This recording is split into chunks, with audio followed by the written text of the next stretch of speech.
Hey, today I want to talk to you about how to fix your life. Wouldn't you like to fix certain areas of your life as a man, as a husband, as a father, as a follower of Christ? There's a lot of areas I can think of for me that I would like to get better, that I would like to change, that I would like to represent Christ and my family and myself better than I do today. How about you?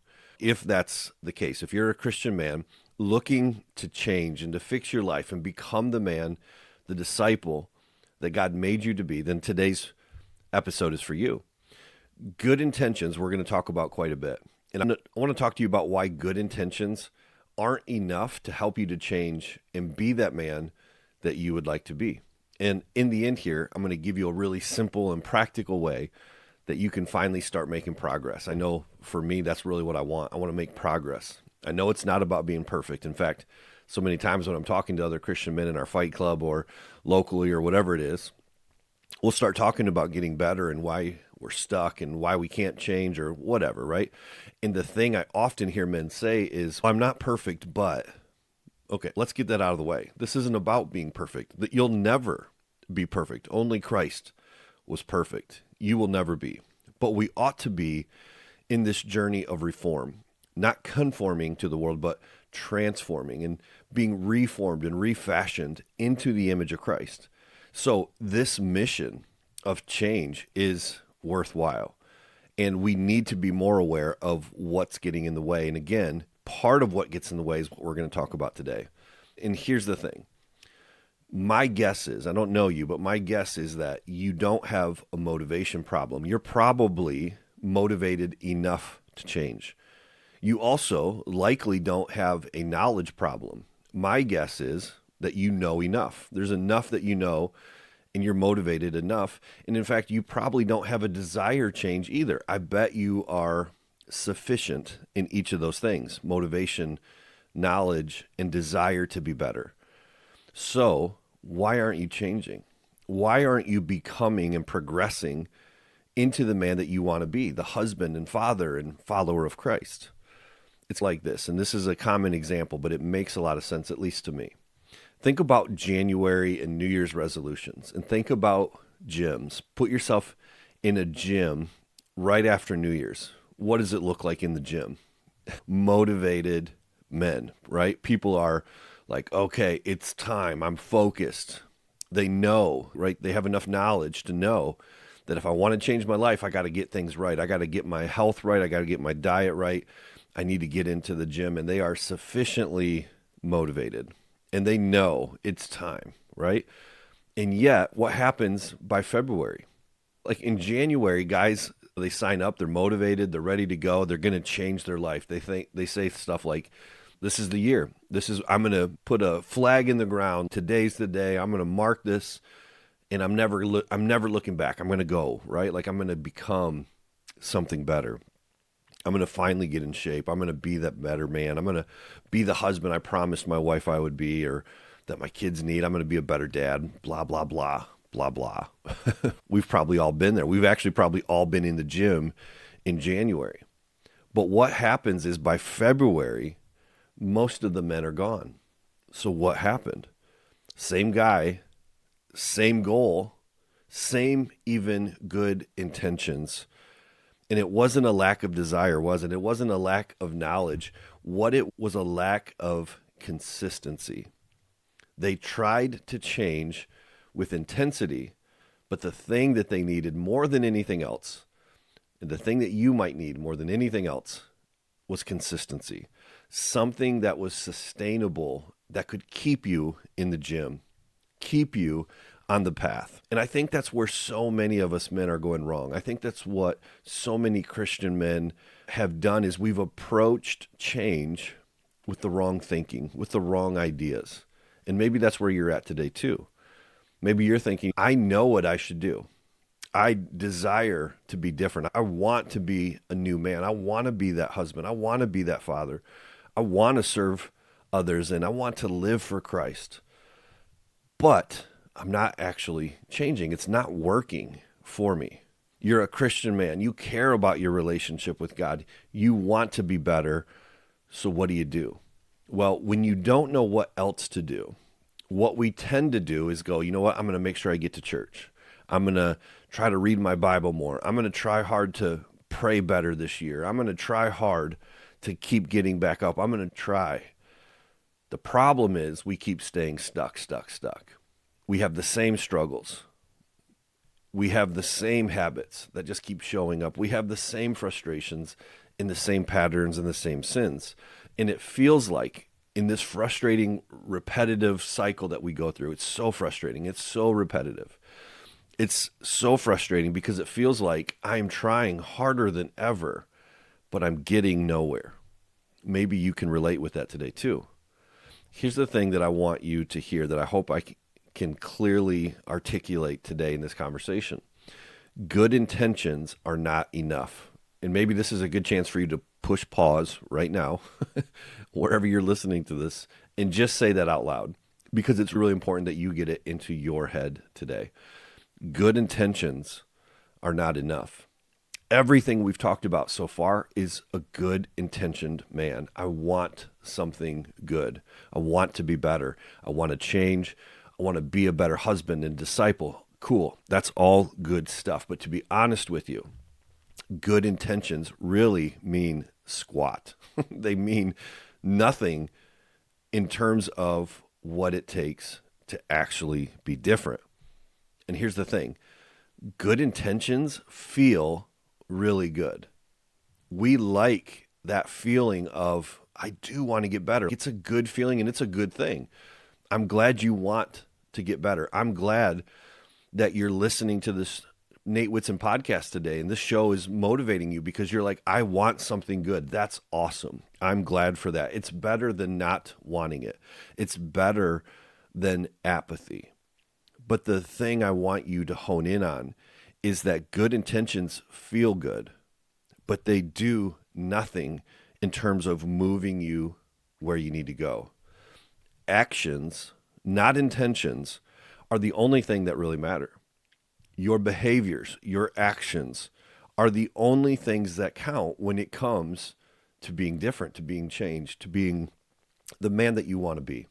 And to bring this home, think about, if you're a married man, about your wife for a second, and just think about like how much your intentions matter to her if your intentions are not matched up with your actions. So you're married and you say to your wife, I want to be a better husband. And then your actions say everything opposite. It's like my kids were talking to me earlier today. There was a story, and I won't say their names because that isn't necessary, but like a young married Christian influencer type couple, I should say, not question, couple. And they write music together. They've got this family. Everything online looks amazing. And then it comes out that this young man who's only been married a couple years, but now he has 2 kids on the way. His wife has a miscarriage. He's been cheating the whole time. But how is that? How is that possible? It's like that guy saying to his wife, man, my intention for you, honey, is to be the best husband I can be. And yet his actions said everything opposite. How much does that wife care about what he says out loud about his intentions when what he's actually been doing is the exact opposite? It's like you could tell your kids, man, kids, like, Dad's really screwed up. I haven't been present with you. I want to change. I want to be better. I want to be a better dad. And I'm sorry. That's an amazing apology. That's a necessary apology for some of us. And yet if you say that and say, man, my intentions are sincere and they're genuine, and then you go on and you're still not present, and your actions and your behaviors don't match what you tell your kids, it means nothing. Your intentions mean nothing. Think about going to your boss. It's the same thing there, right? Hey, boss, like, I really care about this company. I really care about our future. I really care. And yet your actions don't match your intentions.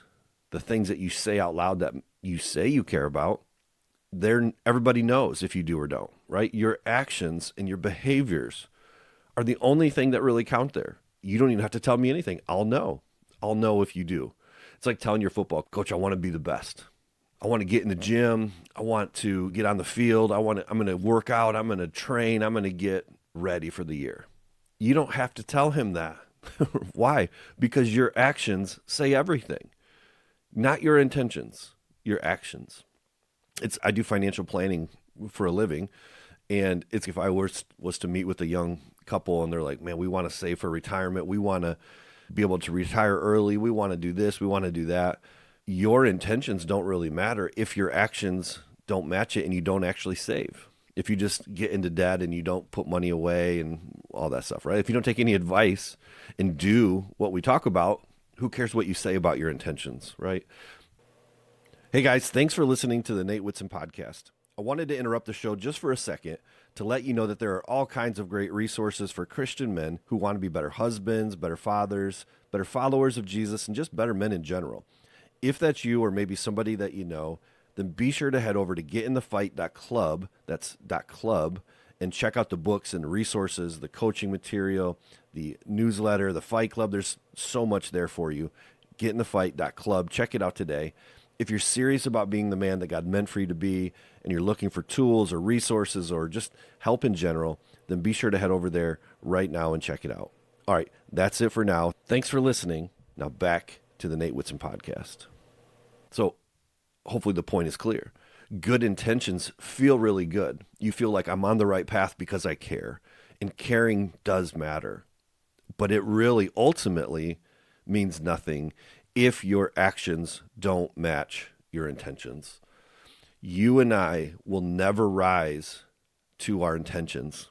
We always will fall to the level of our systems, in our routines, in our behaviors. What we do way outweighs what we wish for or what we want. And so the path forward is simply this. We need to stop saying what we want, and we need to start asking, how do I get there? Because what you want is good, right? But what you need to do, if you really want to change your life, and that's what we're talking about here, how to change your life. If you really want to change your life, if you really want to be a better disciple of Christ or husband or father or whatever it is, if you really want to lose weight, if you really want to save money, whatever it is, you need to stop saying, what do I want? And stop focusing on the dream and start focusing on the path. What do I need to do to get there? How do I do this? Ruthlessly focus on how, not what. Ruthlessly, like diligently, fill in the blank, whatever word fits best for you. I want full attention on how, not what.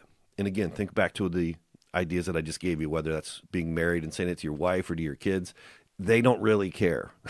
God doesn't really care what you say you want. What we're looking for in life, when you really want to be changed, when you really want to be different, is your actions. How matters way more than what. What you want, your goals, those are good, right? You want to be a better father? That's awesome. You want to be a better husband? I hope so. You want to be a better follower of Christ? We need you. Good idea, right? You want to lose weight? That's awesome. You want to control your anger? I hope so. You want to save more money? You should. All good things. That's my point. All good things. The question is, now what? Now what? You say that. I say that. I want to stop sinning in this area. I want to stop doing this. I want to start doing that. Cool. Now what? Ruthlessly focus on how you're going to get there. That's what I want you to do. Your actions, not your intentions, are the only thing that really matters in the end. So what I teach people to do is to start super small. If you go to my website, getinthefight.club, you'll see front page and throughout there that the core training that I teach men is called Training for Change. And it doesn't require more trying. What we make a mistake of when we're having conversations like this, like how do I fix my life? How do I become better? We tend to lean on trying harder. I'm going to try harder to be a better dad. I'm going to try harder to get in shape. I'm going to try harder to stop looking at that stuff, whatever it is. Trying harder is not working. It's why you're listening to this and probably shaking your head being like, yeah, man, that's me. That's my story. That's my story too. And that's why I'm telling it, because I walk this and know this and deal with this myself. Trying harder will not get you where you want to go. It will leave you feeling defeated and deflated and stuck in that loop that you might be in right now, where you try really hard, it works for a second, it fails, the shame and the guilt pile on until you later feel more motivated and you start the loop over and over again. If you're tired of that, if you're like, what do I need to do to fix my life here, man? What do I need to do? Training for change is what you need to do. You need to start training, not trying harder. And think about how different those two ideas are. The Olympian doesn't try harder. He spends years training meticulously at his craft. Same with these pro sports athletes and things like that. They don't just willy-nilly go in the gym and just dink around. They're meticulous in their training.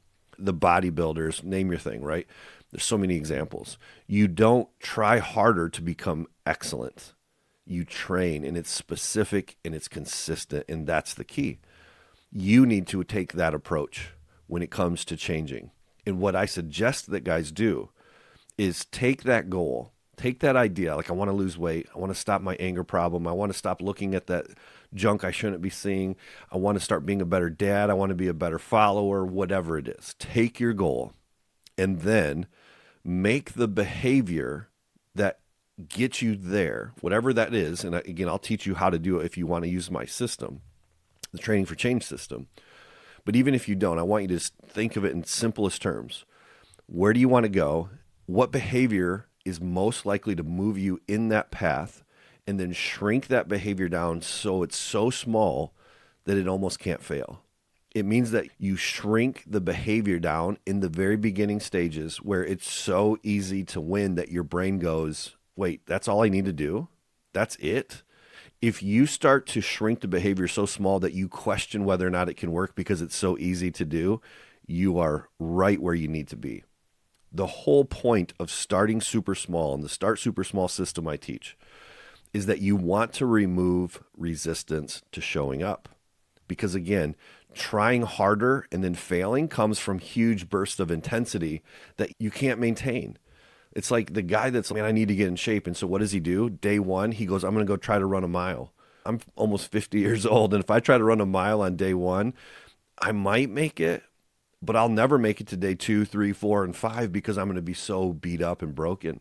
Rather, what I would suggest in starting super small is I'm simply going to put my shoes on and walk to the end of the driveway and back.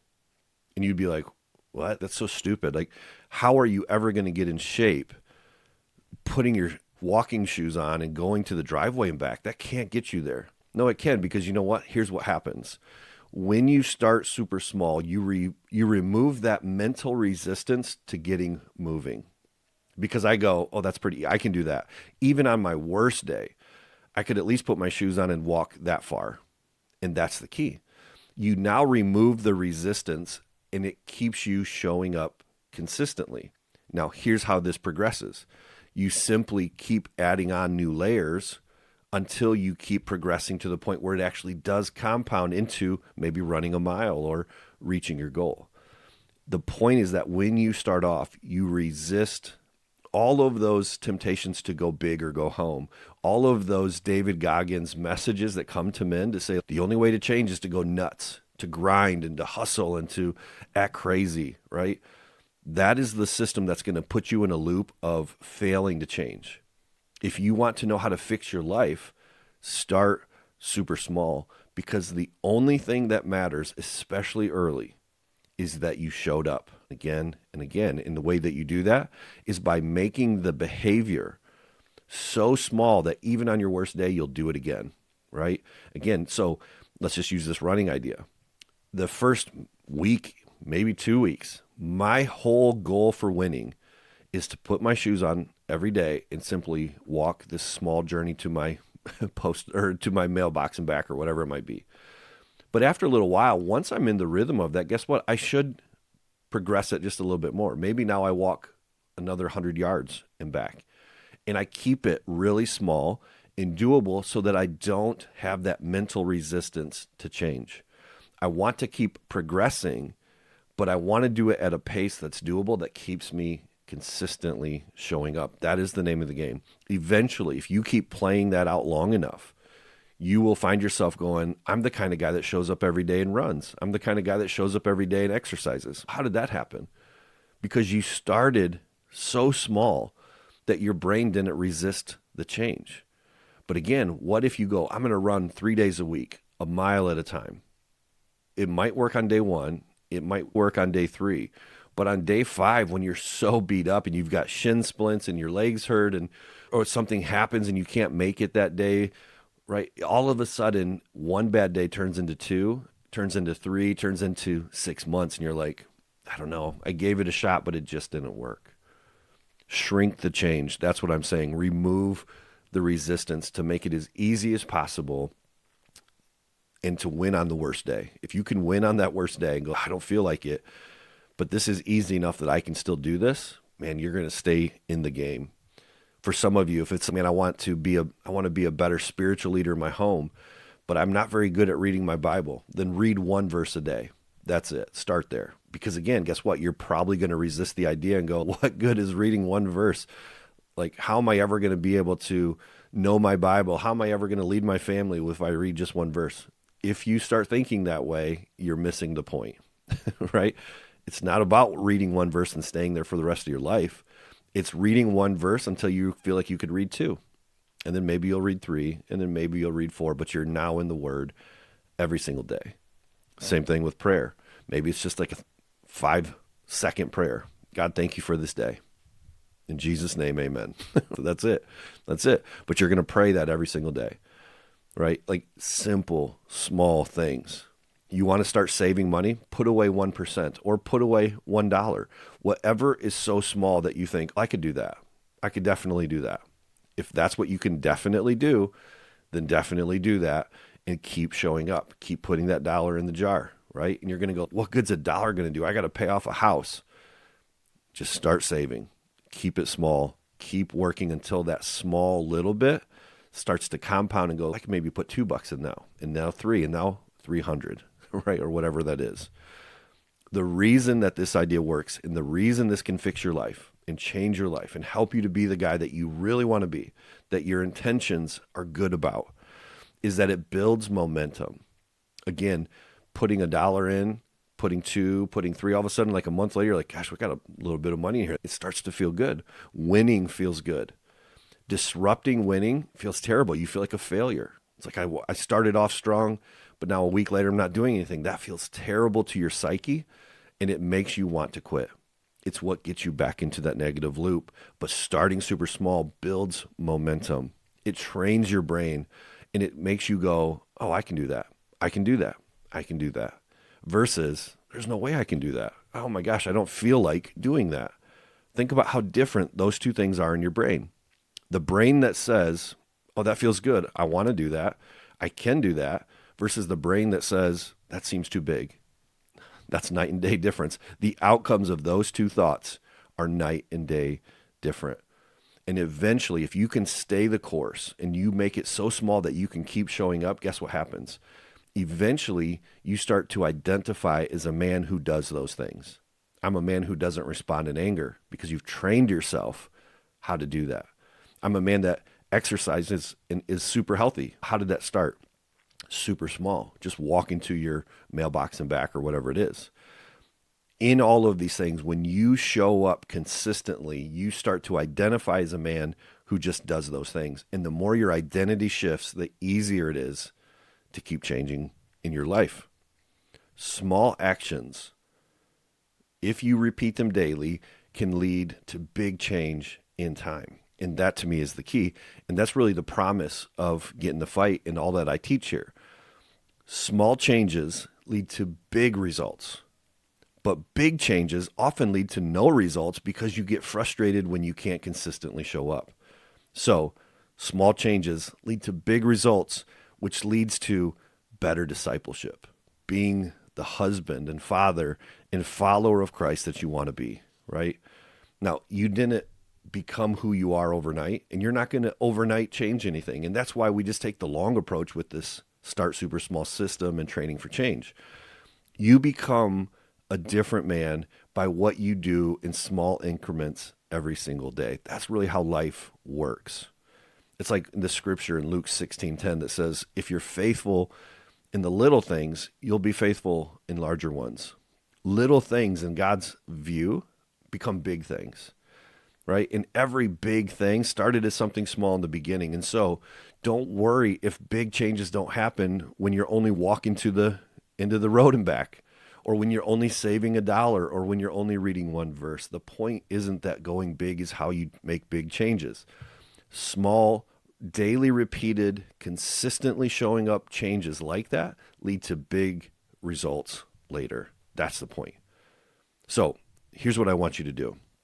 I want you to just pick one area of your life where you have been inconsistent and unable to change something. Again, maybe it's cursing, maybe it's anger, maybe it's looking at online smut and things you shouldn't be seeing. Maybe it's just working on your marriage. Maybe it's being a better dad, whatever, right? Pick an area for you.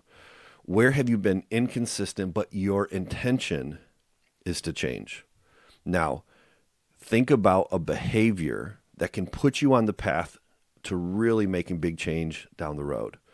Now, make that behavior as small as possible so that you can't fail and you'll go, that's it. That's all I have to do every day. That's it. Is that it? Okay. One verse. That's it. $1. That's it. I want you to get to that point with whatever the behavior is for you. Shrink it down so that it's so small you start thinking, there's no way this can work. It's that easy. If you're at that point, you're right where you need to be. And then your homework is simply do that for the week. Just keep showing up. Just start being consistent in that thing every day this week, right? What I want you to remember is that intentions feel good, but they really mean nothing in the end. Your wife doesn't care about your intentions. God doesn't care about your intentions. Your kids don't really care about what you intend to be like. The only thing that matters are your systems. And the Start Super Small system and the Training for Change system that I teach is there to help you. If you really want more help, go to getinthefightclub. Click on the links there to take you to the course or to the coaching for Training for Change. And I'm telling you, I'll walk you through it if you want more step-by-step instruction like this. But if you'll just do the stuff we talked about in this podcast today, I'm telling you, you can fix your life. You can change your life for good. If you want more help, I'm here for that. But you can do this. Shrink the change. Make it so small that you can show up consistently every single day. And I'm telling you, if you do that, you can fix your life.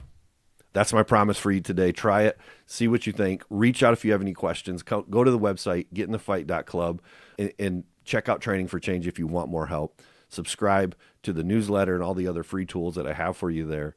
But man, I'm pulling for you. You can do this if you shrink the change and keep showing up. That's what I'm hoping will help you to be a better man today. All right. Thanks for listening. Have a great one, and we'll see you real soon. Hey guys, thanks so much for being here today and listening to the show. Please be sure to head over to the website at getinthefight.club. And before you go, if you haven't already, please subscribe, click the like button, and leave us a positive 5-star review.